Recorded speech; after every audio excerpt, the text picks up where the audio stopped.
This is the finished version. The second one that I'm hovering over, and the first one is the one that I'm looking at right now in my text editor. So if you want to see what I'm doing right now, you can go and download that quickly. Okay. So I'll just quickly highlight some of the stuff that we're going to do. So listing stuff items, like we have a list of emails in our code, but we want to list those emails in our inbox like here. That's one of the things that we're going to try to achieve. And secondly, we want to be able to toggle from showing inbox to showing our sent mails. That's one thing we want to try to achieve. And thirdly, we want to also show what we have in our sent boxes as well. And fourth, we want to be able to click on an email and show all the contents of the email. That's one thing we want to achieve as well. Hope we can. And fifth, what we want to achieve is be able to compose a new email. Click on compose and a box pops up. And we start typing stuff. When we click on save, we want to save it to our list of sent emails. And when we click on close, we want to discard that email, get rid of it, and not store it. And sixth, we want to be able to filter emails as well. So if we're viewing the inbox, we want to be able to start typing something, and then we filter our list of emails. That's one thing we want to do. Same thing for the sent as well.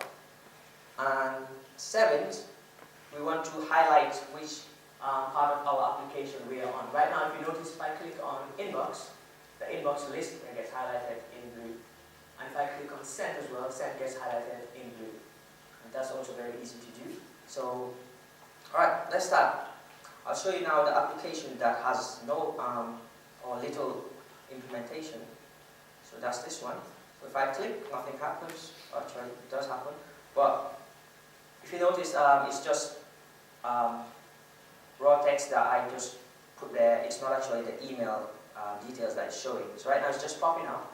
So this is, I actually created a boilerplate using a library called Twitter Bootstrap. If you're familiar with that. Anyone use Twitter Bootstrap yet? Thumbs up. Cool. Because it will be really long if I want to write all this from scratch. So just for demonstration purposes, you can write it from scratch, but take a long time to do that. So Twitter Bootstrap to help with the styling and the pop-ups. But in terms of looping through all the elements, we're going to use AngularJS for that. So when I click on send, inbox, compose also pops up a box, but no interruption. When I click on save, nothing happens. Click on close, nothing happens. So we'll start off by actually getting rid of this first email in our inbox here and actually looping through all the emails we have in text. So this is how our HTML looks like here. And in AngularJS uses the model view controller design pattern. So basically, if it says like if you want to create a controller, just create any function that your HTML page has access to. So right now, we're just creating a function and we call it main.ctrl, just standing for main controller. And we have included that script at the bottom of our page here in main.js. So right now we have a controller called that, and if we want to hook up that controller to our application, just think of this HTML as your view in the model view controller design pattern. If you're not sure what that is, you can ask me after the lecture. I'll be very happy to clarify that, but it's not a design patterns lecture, so I don't want to take some time doing that now.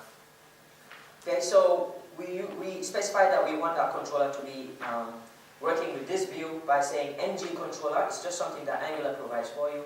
So ng controller equals to main controller. If we rename this to controller 2, as we do here, we have to change this to main.ctrl2 as well. Okay, so this has access to our controller. So now, one interesting thing, these are our models. Just like our guy here from Ampersand, just specified. Angular also uses something called dependency injection. So your controller has access to something called scope, which is an object that Angular provides for you. It's accessible anywhere in your application, as long as you're writing Angular code. So any controller has access to the scope. So scope is where you declare all your models. So right now we have, in our scope, we have a list of inbox mails. So we created a object property called data inside the scope. And inside that data as well, we have inbox mails, which is an array of emails. So this code that I'm highlighting here, this list of emails in the array is what we want to display down here. Right now we just have one stop here. So I'll show in the HTML the part of the code that's showing that email. So right now we just have one static URL element with a list tag that's just showing that. So if I change this email summary to email summary 2, I refresh the page, see it reflects there, but we don't want that. We want to look through the emails that we have in our code. And how you do that in Angular is whatever element that you want to repeat or a set of elements, like all you do is inside that element you just say ng repeat,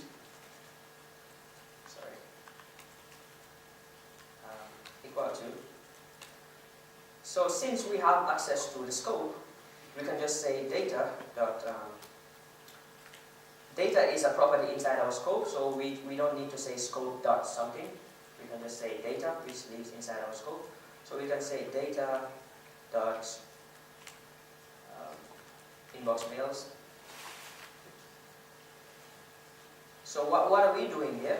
We are saying, if you notice, for example in Java, if you want to do a for each loop, you say for and then give the variable type like for string I in something, or you do the semicolon. So that's something that something similar to what we're doing here. So we want to say for each mail in mail. So in Angular, it's just a syntax that Angular provides for you to make it very easy. So anyone working with Angular wants to loop through something, will use this same syntax. So ng repeat equals to mail in data.inbox mails, and we want to display for each email, we want to display the subject of the email on the part of the code that I'm highlighting here. So how we do that is, since we have access to a single mail instance, we just say mail.subject,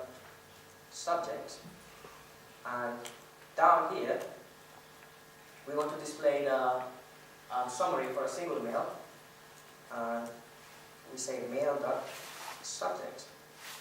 So let's just go back in our browser and refresh, and we should see like 4 emails showing up here.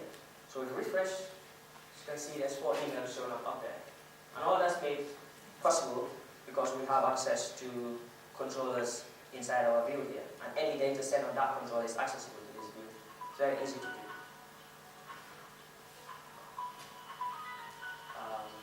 Sorry about that, that's my chat. Sorry about that, guys.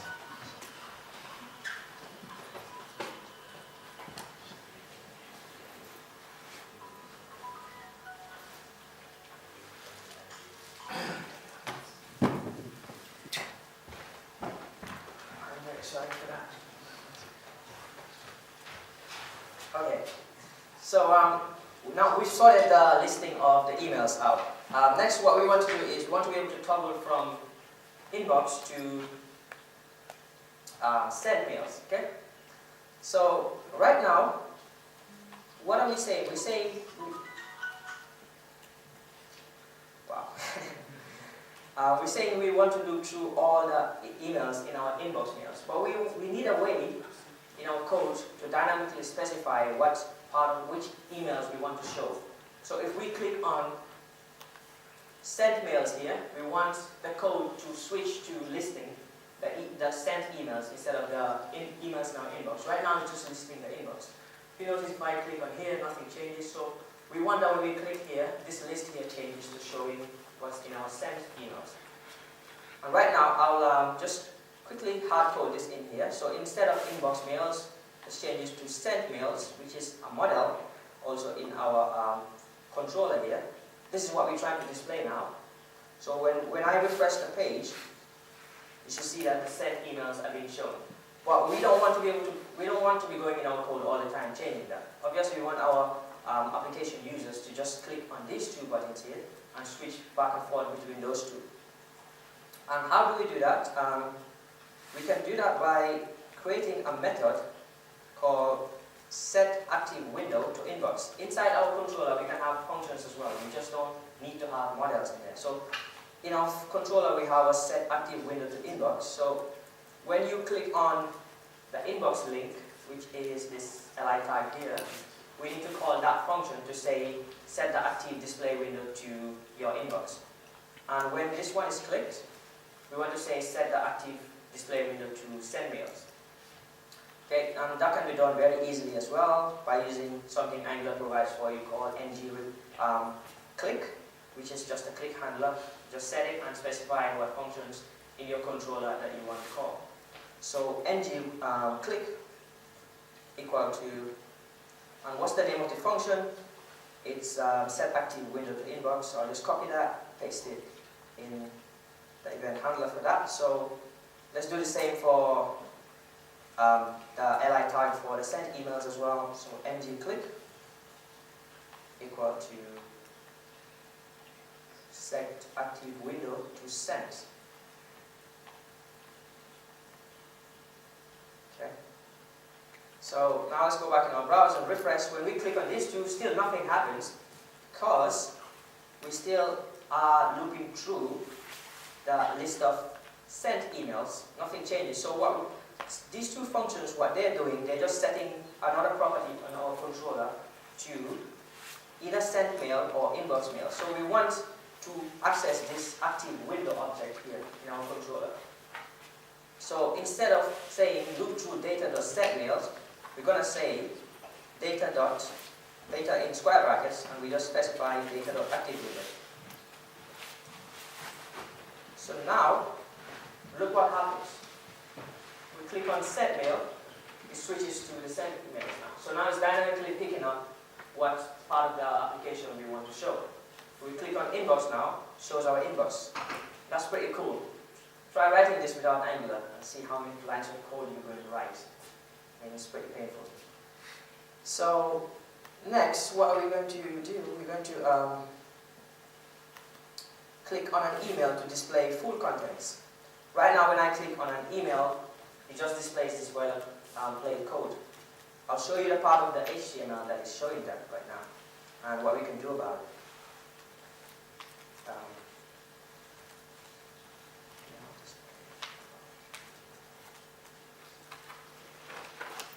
Okay, so this is the part of the code that's doing that.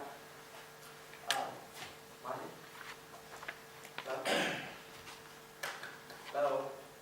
Can you let me know when I'm almost running out of time? That's why you can use the rest to. Okay. Alright, cool. Alright, so this is the part of the code that pops up when we click on an email.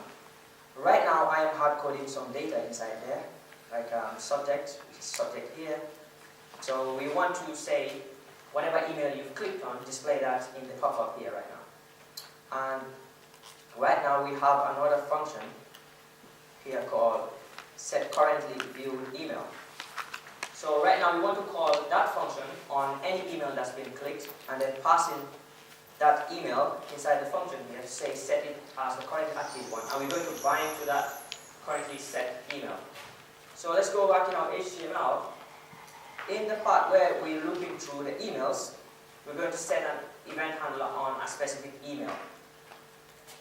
And right now, that's the li tag here, so we can say ng-click. Anytime anyone clicks on an email, just call that function and then pass in that current email that that person is clicked on. So the function is set currently view email, and we're going to call that. But we have to pass in the mail as well, the mail that the person has clicked currently. So how we do that is, because we're looping through, as in here, we're doing ng-repeat mail in data, square brackets, data.activeWindow, we have to pass in the mail as well. And then this function just sets the currently view mail to whatever you passed in. But that's not enough. We actually have to bind this pop-up box to that variable that we just set. And how we do that is, in here, we use Angular syntax, curly braces, and say bind to what variable? This currently view mail in the scope. And this currently view mail will be in the form of this one of these objects, mails here. So we can just use whatever we've been using to bind to the list of emails. So let's see what we should display for a full email. What we want to display is the subject and the body, because right now we're just showing the the email subject and just the summary table. We want to show the subject and the body of the email. So we say currently view email dot subject, and the place of the subject, and the body we say currently view mail dot text. Since the text property is what's showing the body of the email, we just say dot text. Let's go back in our browser, refresh. Now when we click on one single email, we should see the full email and its contents being displayed. So right now, see, it's happening. So when we click on email number 4, it should show subject 4 and text for email 4. And that's all done in a few lines of code. That's pretty sweet. So next, even if we go to send mails and click, same happens. It's all done automatically for you, taken care of by the Angular library. Okay, so next let's take care of composing a new email. This is the really tricky part of the code. So what we want to happen is when we click on compose and type in some stuff here. Now if you see in our send items, we only have 2 emails there. But we want when we create a new email that it gets added to this list of items here. So how do we do that? So let's go and see the part of the code that that is responsible for displaying the compose button. So this is the button that displays that list as well. So we can say ng click here. What that does is it just says that we are creating a new email. So it just says set new mail. It just says a variable indicating that we're creating a new email. So we call that here in ng click. And then let's hook up the part that saves our email. That is this button here. Sorry. When we compose a new email, when we save changes here, now we want to just add that new saved email to our list of sent emails. Okay, how do we do that? Since our new, I just actually wrote this here just to save a bit of time. Our pop-up box responsible for creating a new email, it has some input elements inside there which are bound to this new mail, which are bound to some properties in our controller.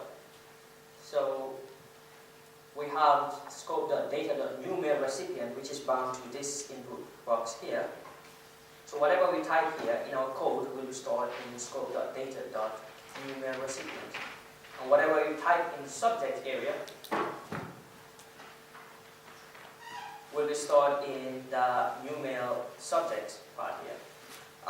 Guys, we only have like 2 minutes left, and I could go on and on and on with this, but I don't think that's a really good idea because it gets really pretty addictive. And so I'll stop it here, and let's go back to our slide. And does anyone have any questions on anything that I did? By the way, for the skin of the website, I didn't code it from scratch. I used Reader Bootstrap for that, as I said before, so just to remind you of that. So, anyone have any questions on anything that's been done?